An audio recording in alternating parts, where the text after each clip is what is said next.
Welcome back folks, and welcome to a new Dragons Dogma 2 video. So last night we had the Capcom event where they talked more about their upcoming games, and one of them was Dragons Dogma 2, which I want to talk about. And the highlight of the night was definitely them actually releasing a character creator and storage where you can create a Dragons Dogma 2 character that is going to be able to be transferred to the game when it comes out. So you can create your character now, and when Dragons Dogma 2 comes out, you simply transfer it and you can play it right away. This is honestly very cool because one of the things that I usually spend a lot of time in when it comes to Dragon's Dogma character is that character creator, and there's a few reasons why, which I'm going to talk later about in this video. Now, I know a lot of people were expecting an actual demo from the game, but to be honest, we are, 2 weeks before the game comes out, and it would be nice to have some sort of a demo to test things out, to test out different vocations,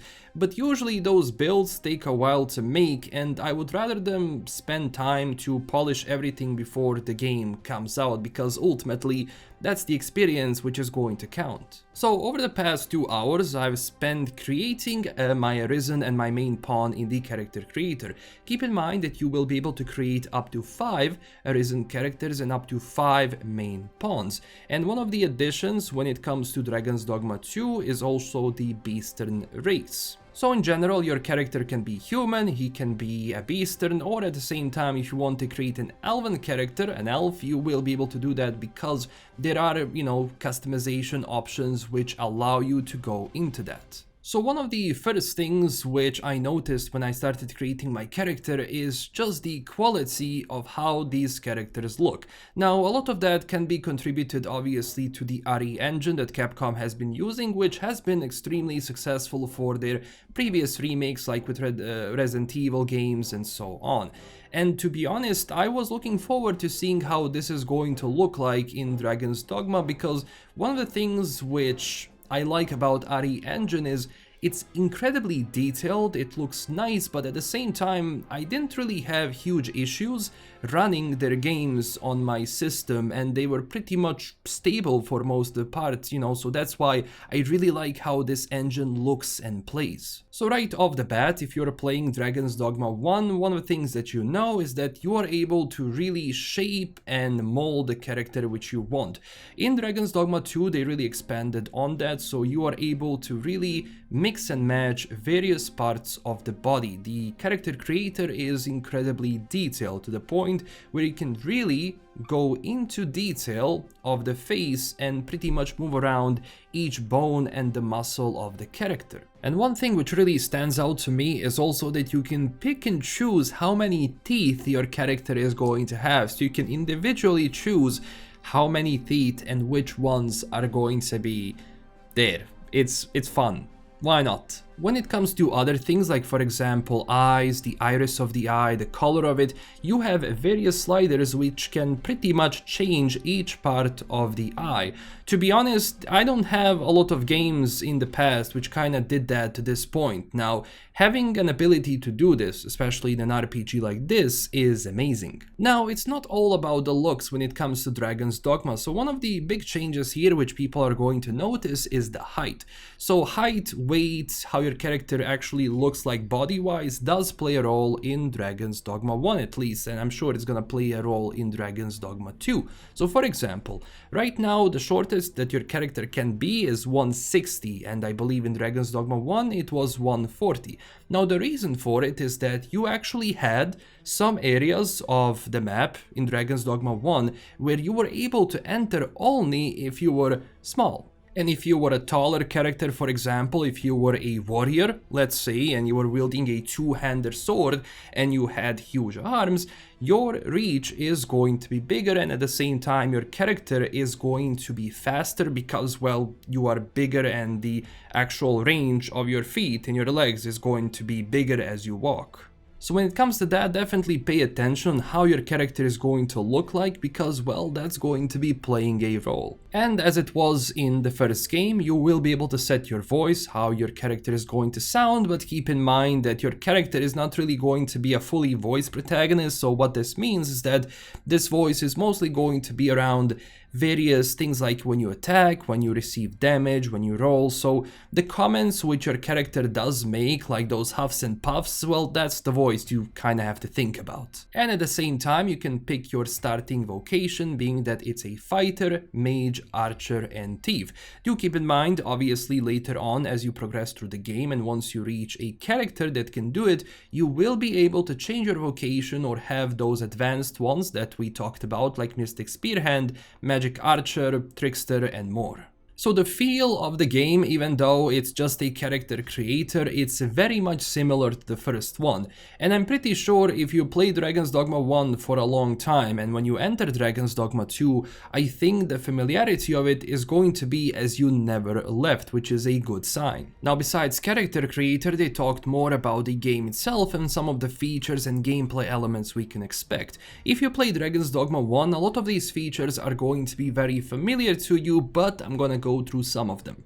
So one of the first things that you have to know is that, of course, Dragons Dogma is a single player game where you're gonna be able to have a party up to 4, you, your main pawn, and then 2 extra pawns next to it. Those pawns are either going to be inside of the world, just walking around, which you can use your points as you level up to higher, or you're gonna be able to get pawns from different people in the world.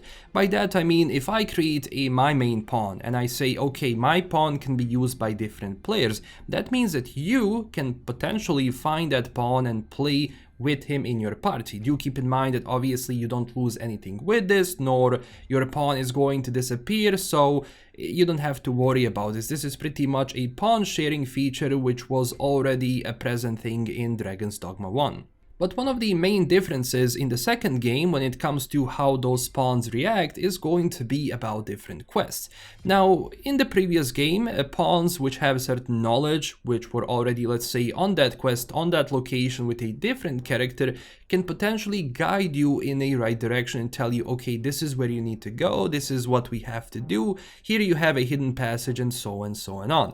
Now, in Dragon's Dogma 2, that's going to be elevated, where those pawns are, in a sense, if you choose to do so, are going to carry the story for you. So let's say you are on one part of the map and the pawn has been there, or maybe this pawn is from the area. What that pawn is going to tell you, hey, follow me, there is something really cool you need to see. They will either guide you to a certain location where you can fight some monsters, pick up some loot, or it's going to guide you to the next mission, story, quest line, whatever. And that is also going to rely on various characters you meet throughout the world which are not pawns.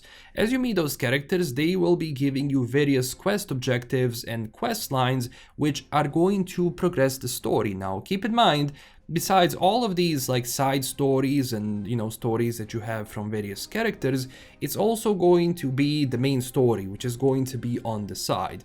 So I'm pretty sure that when it comes to that, the actual like system is going to be very similar to Dragon's Dogma 1, where those quest lines are going to be relatively long and it's going to take you a while to do, and that's where this sense of adventure by going to that location, fighting all of these enemies comes in. But another fun thing are going to be specializations for the pawns. So your main pawn can have a certain specialization which is going to make them stand out. So one of the examples they mentioned previously is that you can actually, like, your pawn can know Elvish, and if you see an Elvish text somewhere and your character doesn't know how to read it but your pawn does, that's going to translate the language for you, which means that maybe it's going to uncover some extra items, some extra mission, some new piece of lore information, something useful. And of course, some of the monsters which you meet throughout the game are going to be during the night, so just keep in mind, if you venture out during the night in this game, it can be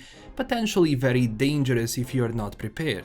I also like how they mentioned that there's going to be a lot more cunning monsters that we're gonna be fighting, especially with that lady, so it's gonna be interesting to see what the concept they have next to it. And the other one is the straight up Shadow of the Colossus climbing onto the character and trying to find that weak spot. For me, that's going to be probably one of my favorite fights in the game, just climbing up to that guy and trying to figure out, okay, how do I defeat him? And of course, something that we already know is that the environment around us, things that we can pick up, is going to be useful for some fights. So those fire barrels you see, you can basically use it to create like a flood and to get this ogre out of the way. That's also going to be one of the cases, or maybe you want to destroy a bridge or something like that. But you can just look around your area, look at the environment and see what can be used to your advantage. But of course, as they say here, you can always choose to run away, and that's one of the things in this game. If the monster is too high level for you, just go away, run away. You can always fight that monster later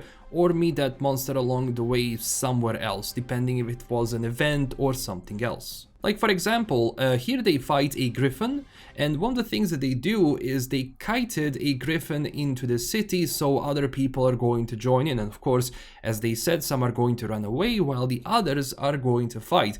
Now, I'm not sure how this is going to be useful, because one of the things they mentioned in Dragons Dogma 2, if an NPC dies, they are dead. It's over, they're not going to respawn anymore. So let's say you have a certain quest which is time sensitive and the person is in danger. If you're not fast enough, that person is dead and there is nothing you can do about it. Now maybe they play around with the wake stones and there's gonna be able to be a way to revive them somehow, but at the same time, like, look, it's just a speculation so far. And also they talked more about relationships, so one of the things that we see is that the people around the city are most likely going to view Arisen as a hero, depending on your choices. And also seems here like our Arisen is actually picking up an NPC, taking him somewhere, so it's gonna be, fun to see how this is going to play out with the story and the characters, and if we can really create a very evil character, that would be kind of fun, which doesn't really go along with the lore and the story of the game, but it is what it is. But in any case, your choices in this game are going to have consequences, so it's very important to look at the situation a little bit more objectively and see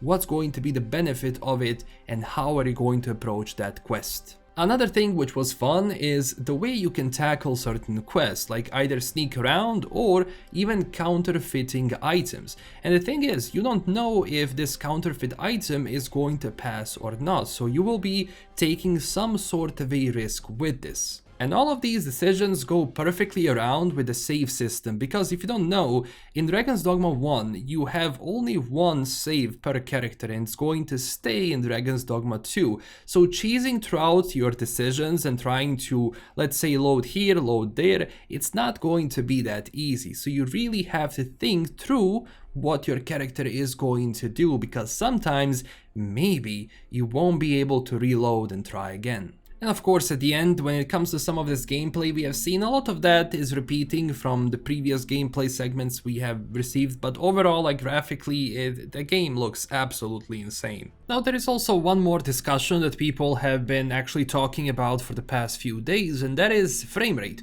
So this is specifically going to be about consoles. So the console version of Dragons Dogma 2 is going to feature uncapped 30 frames default, but it's going to be uncapped. This means that you won't be able to choose between graphical modes, like for example being the performance or graphical mode which you have usually in games today. So this means that the frame rate you're going to be experiencing is going to be variable, but at the same time you won't be able to change it. Now, when it comes to the PC version of the game, that's going to be pretty much more lenient towards, upping that frame rate as much as you can, depending on the machine which you have. So this is pretty much everything we know so far. Of course, I will be talking about more stuff as, more news comes out and as we get closer to the release of the game. If you enjoyed this video, don't forget to smash that like and subscribe button. And of course, tell me down below, which vocation are you gonna be starting with? And if you had a chance to actually go into the character creator, what do you think about it? Also, huge thanks to my current Patreon supporters, and as always, stay classy everyone. I will see you very soon in a new video. Bye bye.